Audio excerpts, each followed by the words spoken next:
Hello everyone, welcome to Hitesh AG. Friends, इस video में हम फोर्थ सेमेस्टर का 2022 और 23 में एग्जाम में आया हुआ क्वेश्चन पेपर को सॉल्व करेंगे। टॉपिक रहेगा एग्रोमेट्रोलॉजी एंड क्लाइमेट चेंज। ठीक है, तो इससे रिलेटेड जो भी क्वेश्चंस हैं हम प्रीवियस एग्जाम पेपर है तो सॉल्व करते हैं। सो पहला क्वेश्चन है, the world meteorological organisation is situated in. जो वर्ल्ड मेट्रोलॉजिकल ऑर्गेनाइजेशन है वो कहाँ पर सिचुएटेड है, कहाँ पर स्थित है? बीजिंग में, चाइना में, बीजिंग जो कि चाइना में, दिल्ली में, मनीला में, फिलीपींस, जेनेवा जिसे हम लोग स्विट्जरलैंड। ठीक है, तो कहाँ पर है? Geneva, Switzerland. Option number D will be correct. Geneva, Switzerland में वर्ल्ड मेट्रोलॉजिकल ऑर्गेनाइजेशन सिचुएटेड है। Then question number second, solar energy utilisation in crop is high during. जो सोलर एनर्जी होती है वो क्रॉप किस समय सबसे ज़्यादा उपयोग में लेते हैं? During maturity stage, during germination stage, during vegetative stage और फ्लावरिंग स्टेज। तो किस स्टेज पर सबसे ज़्यादा सोलर एनर्जी की ज़रूरत पड़ती है प्लांट को, या कब वो सबसे ज़्यादा सोलर एनर्जी को उपयोग करते हैं? तो at vegetative stage. Option number C will be correct. Vegetative stage के समय सबसे ज़्यादा वो एनर्जी का यूटिलाइज करते हैं, सोलर एनर्जी को, क्योंकि उस समय क्या फोटोसिंथेसिस भी होता रहता है। Then question number 3, the height of the troposphere is. जो हाइट होती है ट्रोपोस्फेयर की, क्षोभ मंडल की, वो उसकी ऊंचाई कितनी है? 20 किलोमीटर, 30 किलोमीटर, 40 किलोमीटर और 50 kilometre. So height of the troposphere is, most of the book में क्या दिया रहता है? 0 to 18 किलोमीटर। ठीक है, जो 18 किलोमीटर तक दिया रहता है। तो nearest you have to go nearest value. So option number A will be correct. Question number 4, the value of solar constant is. जो सौर स्थिरांक का मान्य है, ठीक है, सोलर कांस्टेंट की जो वैल्यू है वो कितनी होती है? मेनली कहीं कहीं आपको देखिए दिया रहेगा मिनट पर सेंटी, यहाँ से यहाँ दिया कैलोरी पर सेंटीमीटर स्क्वायर पर मिनट, कहीं कह रहा वाट पर मीटर स्क्वायर में दिया रहेगा, किलो वाट पर मीटर स्क्वायर में दिया रहेगा। तो सभी के बारे में हम देख लेते हैं कि क्या वैल्यू होगी। अगर आपको वाट पर मीटर स्क्वायर में दिया रहेगा तो 1400 वाट पर मीटर स्क्वायर। ठीक है, ये वैल्यू हो जाएगी। इसी में अगर किलो वाट कह देता है तो 1000 से आपको डिवाइड कर दीजिए तो आपका ये हो जाएगा 1.4 वाट पर मीटर स्क्वायर। ठीक है, ये कितना हो गया? ये हमारा हो गया 1400 वाट पर मीटर स्क्वायर और 1.44, ये यहाँ पर क्या है? 1.4 किलो वाट पर मीटर स्क्वायर। ठीक है, ये वैल्यू हो गई 1.4 किलो वाट पर मीटर स्क्वायर। बट आपको मोस्ट ऑफ द बुक में जो सोलर कांस्टेंट की जो वैल्यू आपको लिखी मिलेगी वो आपको लिखी मिलेगी 2.00 कैलोरी पर सेंटीमीटर स्क्वायर पर मिनट। ठीक है, ±2। ठीक है, ये वैल्यू आपको मिलेगी लिखी हुई मोस्ट ऑफ द बुक में। तो आप 2 से 2 आप कम भी आ सकते हैं, मतलब 1.98, या आप 2 आगे भी जा सकते हैं। ठीक है, एक ये वैल्यू हो गई, दूसरी क्या हो गई? 2.2। तो अब कोई भी वैल्यू अगर एग्जाम में आएगी 1.98 कैलोरी पर सेंटीमीटर पर मिनट या 2.2 कैलोरी पर सेंटीमीटर पर मिनट, आप लगा के आ सकते हैं। ठीक है, ऑप्शन नंबर सी यहाँ पर क्या हो जाएगा? करेक्ट। इसलिए बता रहा हूँ कि हो सकता है एग्जाम में आपको अगली बार 1.98 की जगह 1400 वाट पर मीटर स्क्वायर दे दे या 1.4 किलोवाट पर मीटर स्क्वायर दे दे। ठीक है, या आपको दे सकता है 2.2। तो नियरेस्ट आपका 2 के आस 1.98 हो गया। 2 के नियरेस्ट कौन है? 1.98, इधर उधर 2.2, तो वो सही आपका हो जाएगा। Then question number 5, the duration of bright sunshine are recorded by. जो ड्यूरेशन होता है ब्राइट सनशाइन आर का वो किसके द्वारा रिकॉर्ड करते हैं? पैनीमोपीमीटर के द्वारा, नैनोमीटर के द्वारा, सनशाइन रिकॉर्डर, या नॉन ऑफ द अबव। एकदम आसान सा क्वेश्चन है।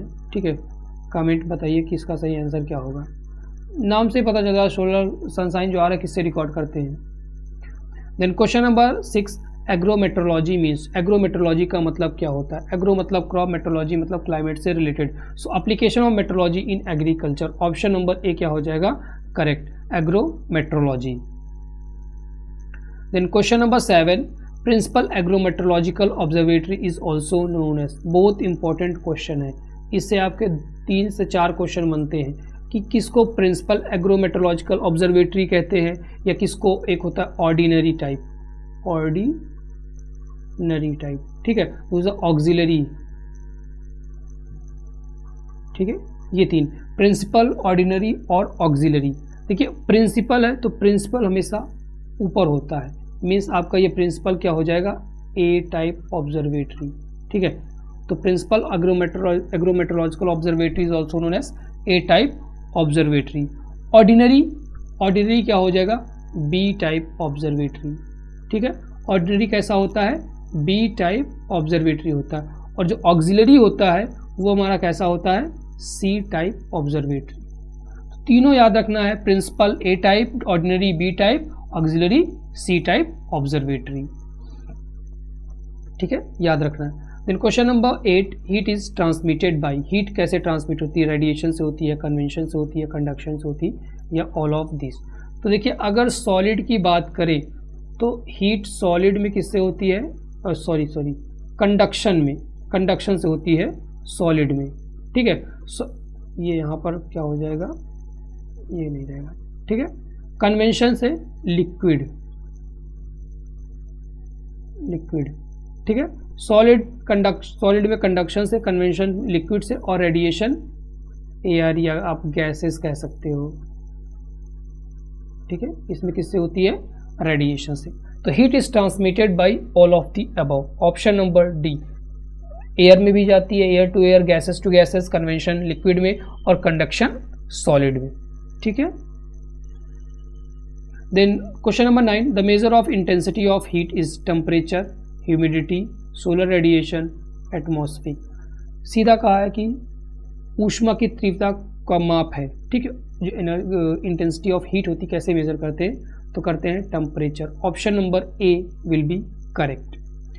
नेक्स्ट क्वेश्चन है question number 10, heavy rainfall means, heavy rainfall का मतलब क्या होता है, up to 60 mm in 24 hour. जो रेनफॉल होती है 60 mm तक 24 आवर में होती है, या less than 100 mm 24 hour, more than 100 mm 24 hour, या both A and B. So option number C, more than 100 mm in 24 hour. So extremely heavy rain बोलते हैं, अगर 100 mm से ज़्यादा 24 घंटे में बारिश होती है तो उसे क्या बोलते हैं, हैवी रेनफॉल। ठीक है, देन नेक्स्ट है 11, rainy day means, rainy day का मतलब क्या होता है, cloudy weather for 24 hours, below 2.5 mm in 24 hours, 2.5 mm rainfall in 24 hours, और you can say no rainfall. So option number C, 2.5 mm rainfall in 24 hour में अगर 2.5 mm rainfall होती है तो उसे हम लोग बोलते हैं रेनी डे। ठीक है, एक जो वर्षा का के दिन का अर्थ का होता है, क्या होता है, 2.5 मिलीमीटर जो वर्षा होती है अगर 24 घंटे में है तो उसे हम बोलें rainy day. Then question number 12, isobar means, isobar का मतलब क्या होता है, line of equal pressure, equal rainfall, equal temperature, या नॉन ऑफ दी अबव। तो बार है मतलब क्या हो जाएगा, pressure. Option number A, a line of equal pressure is known as isobar. इस टॉपिक से, ठीक है, ये जो टॉपिक है बहुत इंपॉर्टेंट है, पक्का 100% आपके एग्जाम में 1 से 2 क्वेश्चन तो इसमें से आने ही आने हैं। ठीक है, मेट्रोलॉजी का एग्ज़ाम है तो इससे हो गया, क्लाउड से रिलेटेड हो गया, रेनफॉल से रिलेटेड हो गया, आइसो हाइट, आइसोबार, ये सब चीज़ तो आना ही आना है। तो रेनफॉल को क्या बोलते हैं, आइसो हाइट। ठीक है, line of equal rainfall, iso height. ठीक है, अब आप लोग के लिए क्वेश्चन है कि लाइन ज्वाइनिंग इक्वल टेम्परेचर जो होता है पॉइंट पर, उसे क्या बोलते हैं, लाइन ऑफ इक्वल टेम्परेचर। उसको आप लोग को कमेंट में बताना है कि इसका सही आंसर क्या होगा, और ज़रूर बताइएगा कि सही आंसर क्या होगा इसका। ठीक है, then question number 13, the wind vane is use to measure. Wind vane का यूज़ क्यों करते हैं, क्या मेज़र करने के लिए, विंड स्पीड का, विंड प्रेशर का, विंड डायरेक्शन का, या ऑल ऑफ दी अबव। काफ़ी बच्चे आएंगे कहेंगे क्या है, विंड स्पीड, तो ये गलत है, विंड स्पीड नहीं, विंड डायरेक्शन। विंड वेन क्या मेज़र करता है, विंड डायरेक्शन का। अगर बात करें विंड स्पीड का मेज़रमेंट कौन करता है, तो एनीमोमीटर। ठीक है, जो एनीमोमीटर होता है वो विंड स्पीड को मेज़र करता है। फ्रेंड्स, एक इन्फॉर्मेशन आप लोगों के लिए है कि अगर आप किसी भी कम्पिटिटिव एग्ज़ाम की तैयारी कर रहे हैं और पेड PDF परचेज़ करना चाहते हैं तो आप हमसे परचेज़ कर सकते हैं। हमारा जो व्हाट्सएप नंबर है 7905601596। ठीक है, इस पर आप लोग व्हाट्सएप कर दीजिएगा। ठीक है, व्हाट्सएप कर दीजिएगा। तो क्या आपको चाहिए, कोई भी एग्रीकल्चर रिलेटेड आप कॉम्पिटिटिव एग्जाम में बैठ रहे हैं या सेमेस्टर एग्जाम है, उससे रिलेटेड आपको पीडीएफ चाहिए, बट ये है कि एग्रीकल्चर से रिलेटेड होना चाहिए, इकोनॉमिक्स हो सकता है, एक्सटेंशन हो सकता है, उस ये सब अलाइड भी जो भी सब्जेक्ट्स हैं उनसे भी रिलेटेड, एग्रीकल्चर अगर उसमें है तो अगर आप पीडीएफ परचेज़ करना चाहते हैं तो आप हमसे परचेज़ कर सकते हैं। पीडीएफ जो रहेंगी पेड रहेंगी, फ्री जो यूट्यूब वीडियोज़ है उनको तो मैं अपलोड करता ही रहता हूँ। हमारा जो टेलीग्राम चैनल है हितेश जी के नाम से, वो भी आप लोग ज्वाइन कर लीजिएगा, ठीक है। उस पर भी काफ़ी बच्चे हैं, तो यहाँ पर भी तो कोई इन्फॉर्मेशन आती है तो सबसे पहले वहीं पर पता चलती है, तो आप लोग यहाँ पर कॉन्टैक्ट कर सकते हैं।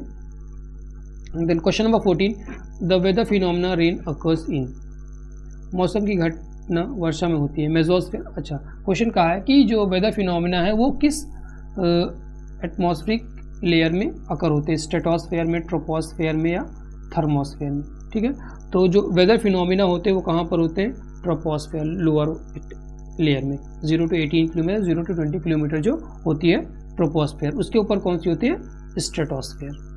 Then question number 15, the science of atmosphere is called, meteorology, climatology या एरोनॉमी या all of the above. So science of atmosphere, ठीक है, साइंस ऑफ एटमॉस्फेयर को क्या बोलते हैं, एरोनॉमी, क्लाइमेटोलॉजी, मेट्रोलॉजी, तीनों इसी के अंदर आ जाएगा, मतलब ऑल ऑफ दी अबव, ठीक है। Option number D, all of the above. So aeronomy क्या होता है कि scientific study of upper atmospheric region है या जो सोलर सिस्टम वाला रीजन है, सोलर सिस्टम बॉडीज है, उनकी स्टडी करते हैं, ठीक है। कौन सा, अपर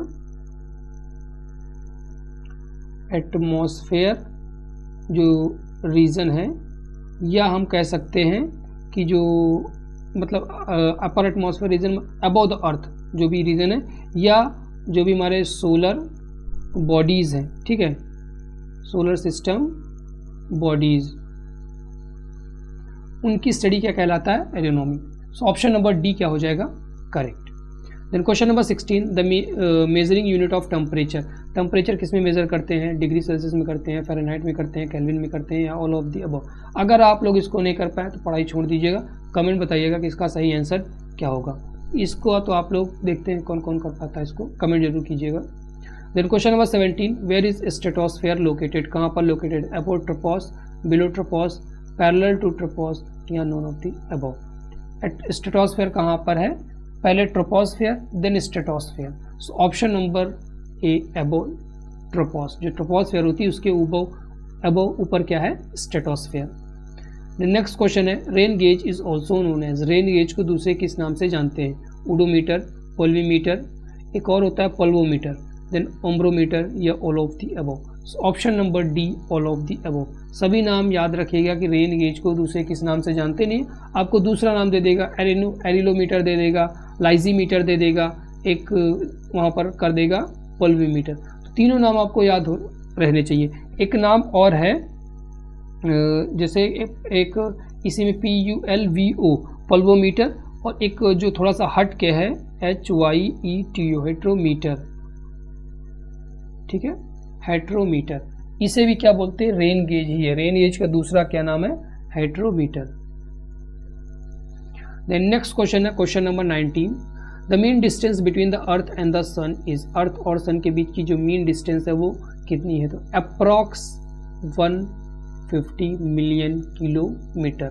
ऑप्शन नंबर बी करेक्ट हो जाएगा। बस जनरली ऐसे क्वेश्चन पूछे नहीं जाते हैं, बट सेमेस्टर एग्जाम में वहाँ पर पूछ लिया है। Question number 20, coldest layer of atmosphere की कोल्डेस्ट लेयर कौन सी है, सबसे जो नीचे तो है नहीं, ऊपर आप जाएंगे मेसोस्फेयर, तो ये सबसे कोल्डेस्ट लेयर है। Option number B thermosphere, temperature काफ़ी ज़्यादा रहता है। Then question number 21, atmosphere is essential for the following, जो एटमॉस्फेयर है वो एसेंशियल क्यों, आवश्यक क्यों है, क्लाउड फॉर्मेशन के लिए, विंड्स के लिए, वेदर फिनोमिना के लिए, या ऑल ऑफ दी अबव। तो weather phenomena, cloud formation, wind सब एक ही चीज़ है, इसके लिए क्या है, वेदर फिनोमिना के लिए बहुत important. Option number D will be correct. The next question है, एल्बिडो इज मैक्सिमम ड्यूरिंग, जो एल्बिडो होता है वो मैक्सिमम कब होता है, नाइट पे, नून में, मॉर्निंग में। देखिए जब थोड़ा सा मौसम ठंडा होता है, जैसे अगर मंथ पूछेगा तो दिसंबर से जनवरी भी, जब बर्फ़ ज़्यादा रहती है उस समय एल्बिडो मैक्सिमम होता है, ठीक है, रिफ्लेक्शन में मैक्सिमम होता है। So albedo is maximum during early morning या late night. Option number C क्या हो जाएगा, correct. Then question number 23, the most effective absorber of ultraviolet radiation. UV rays को कौन एब्जॉर्ब करता है? नाइट्रोजन गैस एब्जॉर्ब करती है, कार्बन डाइऑक्साइड करती है, ओजोन जिसे हम लोग O3 के नाम से जानते हैं, या आर्गन, ठीक है, आर्गन, नियॉन, क्रिप्टन, ये जो गैसेज है, ठीक है, जो कि नॉन रिएक्टिव गैसेज रहती है, रिएक्ट नहीं करती हैं, ठीक है। इसको एक अच्छा सा नाम कोई बोलते हैं जो कि नॉन रिएक्टिव होती है, इनर्ट, ठीक है, इनर्ट गैसेज, ठीक है, जो कि non reactive gases, argon, neon, helium, krypton, ठीक है, रेडॉन, ये सब क्या है, इनर्ट गैसेज हैं। तो आप लोग को बताना है कि most effective observer ultraviolet, जो यूवी रेज होती है उनको कौन सी लेयर है या क्या चीज़ है जो कि एब्जॉर्ब करती है। Then question number 24, sun loving plants are known as. ऐसे प्लांट जो कि सन को प्यार करते हैं, प्यार करने का मतलब है कि जैसे आपने सनफ्लावर देखा होगा, ठीक है, सन लविंग प्लांट है, जिधर जिधर सन जाएगा वैसे वैसे वो डायरेक्शन अपना चेंज करता है, तो उसे क्या बोलते हैं? ज़ेरोफाइट्स, हेलियोफाइट्स, ब्रायोफाइट्स या सोक्सियोफाइट्स। सो ऐसे प्लांट जो कि सन लविंग होते हैं उन्हें क्या बोलते हैं? Heliophytes. Option number B will be correct. Xerophytes जो कि ड्रॉट कंडीशन में होते हैं, ठीक है, जैसे ड्रॉट लविंग। और साइकोफाइट्स मतलब क्या होता है? सोक्योफाइट्स, इसका मतलब होता है शेड लविंग, ठीक है। सोशियोफाइट का मतलब क्या होता है? शेड लविंग प्लांट्स, ठीक है। तो फ्रेंड्स नेक्स्ट जो 25 क्वेश्चंस हैं उनको हम नेक्स्ट वीडियो में कवर